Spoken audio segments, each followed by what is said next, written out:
Paiigtingin ng pamahalaan at ng JICA ang pagtutulungan para mapalakas ang early warning system sa bansa. Kaugnay niyan, pinuri naman ng JICA ang performance ng Pilipinas sa pagtugon sa sakuna. Si Clazel Pardilla ng PTV sa Balitang Pambansa. Lalo pang paigtingin ng Pilipinas at ng Japan International Cooperation Agency o JICA ang pagtutulungan sa pagpapahusay ng early warning system sa bansa kasunod ang mga nagdaang bagyo. Ang early warning system ay isang mekanismo na ginagamit sa pagbibigay ng mabilis na babala sa mga paparating na panganib o sakuna. Tinalakay ang paksang yan matapos ang courtesy call ni JICA President Dr. Tanaka Akihiko kay Pangulong Ferdinand R. Marcos Jr. sa Malacanang. Ayon sa Pangulo, mahalaga ang mga bagong teknolohiya para tugunan ang mga hamong kinaharap dulot ng climate change. Binigyang diin din ng punong ehekutibo ang pagpapatuloy sa mga programang tumutugon sa clean energy na isa sa mga nakikitang solusyon sa nagbabagong panahon.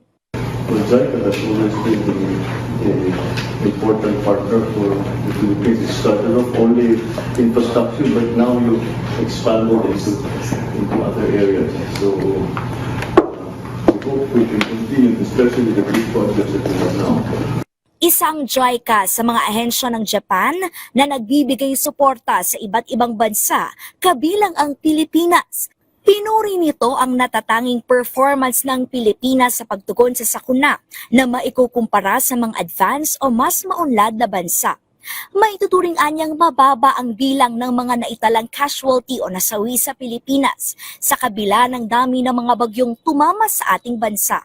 Tiwala si Akihiko na malaki ang maiambag ng pinagsamang abilidad ng Japan at Pilipinas sa disaster management sa global community.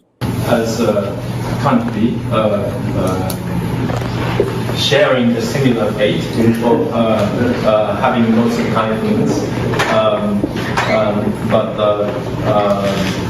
really the recent experiences reinforce us to continue our collaborative work in order for disaster risk reduction. At bilang bahagi ng pagpapabuti sa paghahanda sa mga sakuna, nakikipagtulungan ng Presidential Communications Office sa JICA upang maging digitalize ang PTV4 sa pamamagitan ng digital terrestrial television broadcasting nito. Target ng naturang proyekto na magtatag ng emergency warning broadcast system. Mula sa PTV, Clazel Pardilla, Balitang Pambansa.